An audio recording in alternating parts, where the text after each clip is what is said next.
Hey everyone, Thyworm here with a video on how to effectively use shipping in SSF to get loads of gear, bubblegum currency, runes, tattoos and even uniques. I will go over the mechanics, why it works, how it works and tips for you to replicate this in SSF for tons of free loot. Let's take a look.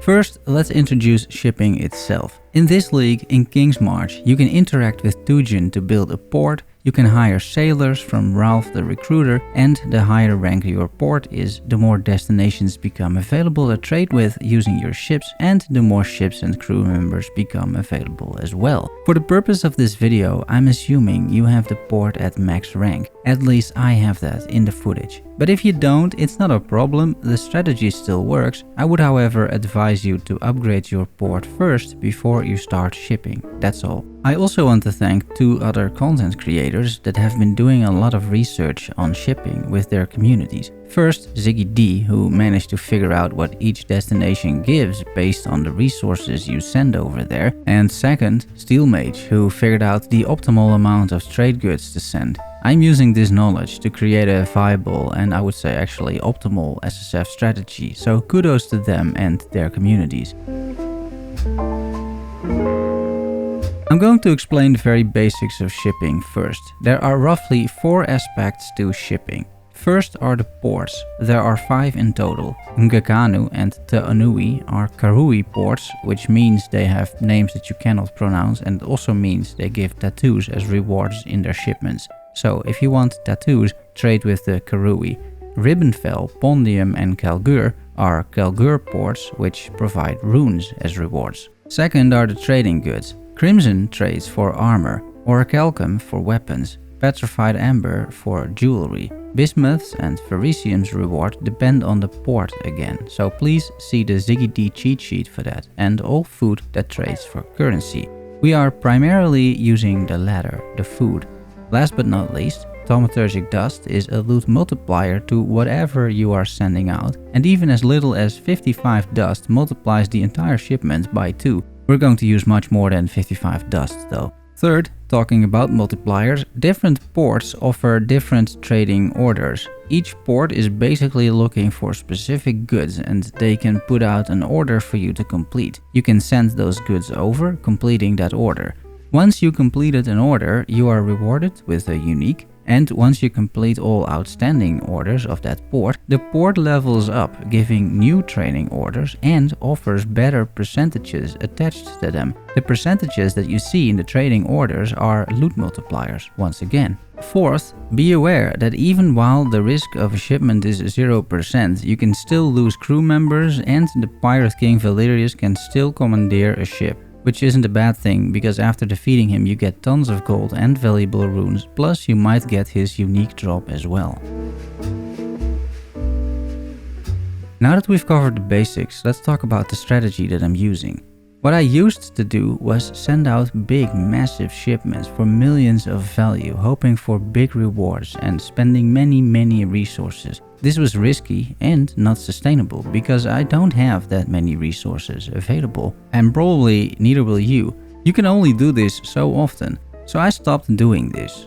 What Steelmage figured out is that there are diminishing returns when it comes to the shipment value. You can see the value of a shipment go up as you trade for more stuff and use more multipliers. You can send shipments out of 2.5 million or even more, but it has diminishing returns, and I think in Total Self-Found it is simply not worth it, because shipments with lower values get you so much already. The strategy I'm using instead is rather simple and incredibly effective. We're going for shipments between 300,000 and 500,000 value, and we always ship to a port in which we can partly fulfill the trading order, so we get those additional multipliers. To be exact, what I am typically doing is I am sending around 2,000-ish of the trade goods that the port wants in their trading order, plus around 1k of other foods, of each food actually. So I get plenty of currency and around 12k dust for the multiplier. You can argue about the dust, I think that is fine. I have 2.5 million dust at this point, so 12k is absolutely nothing. 12k is like 3 items disenchanted in like 10 minutes time, so 12k is really nothing, guys. So here, for a Ribbenfell shipment, where Ribbenfell has a trading order for blue xanthium, I'm shipping 1.4k blue xanthium, 1.1k of all the other foods, 13k dust, and I do the same thing for all 3 ships to make life easy. 30 minutes later, they all return, giving me 8 chaos, a lot of other currency, around 15 runes, and every 3 shipments or so you get a divine as well. This is all basically free, because it doesn't cost much gold, and the farmers are working either way. As long as you have a filled treasury, this is going to be a flawless, self-sustaining system. Anytime the trading orders request ore and bars, so pondium in this case wants petrified amber, we do the same thing. We put in around 1.8k of amber, the main resource, to start filling up that trading order, 1.1k of every food and 14k dust for shipment values of 380k in total, per ship that is. Once these guys return, you will get loads of amulets, because that is what pondium rewards for petrified ember, and of course all of your bubblegum currency. You can then bring all the amulets you don't like to Rock to be disenchanted, meaning your dust supply basically never runs out. And as soon as a resource runs low, which can of course happen, then you just pick a different destination which wants a different resource for their trading orders, and that way you always have something to trade. Just don't trade above 500k shipment values or something, because you're basically wasting resources, thanks to diminishing returns. I want to end with a few pro tips. Number 1, never trade ore, always trade bars. Ore gets smelted to bars in a 1-to-1 ratio, and bars are worth 4 or 5 times as much trading value, depending on the resource. So only trade bars, it is much more efficient. Number 2, I already mentioned it, but give any rare and any unique that you get out of a shipment that you don't need to Rock. He will turn it into dust, enabling you to keep sending dust along as that loot multiplier.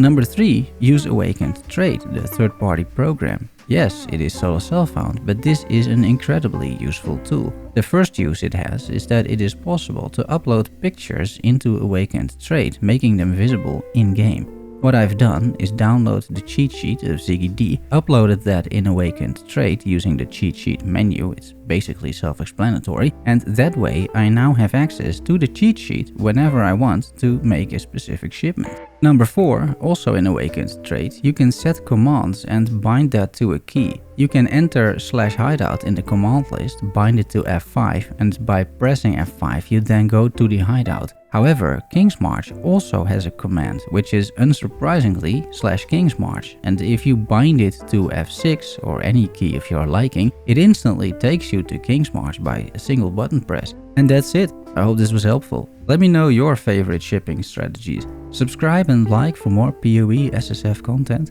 Thanks for watching and making it to the end. Love you all. See you soon. Bye bye.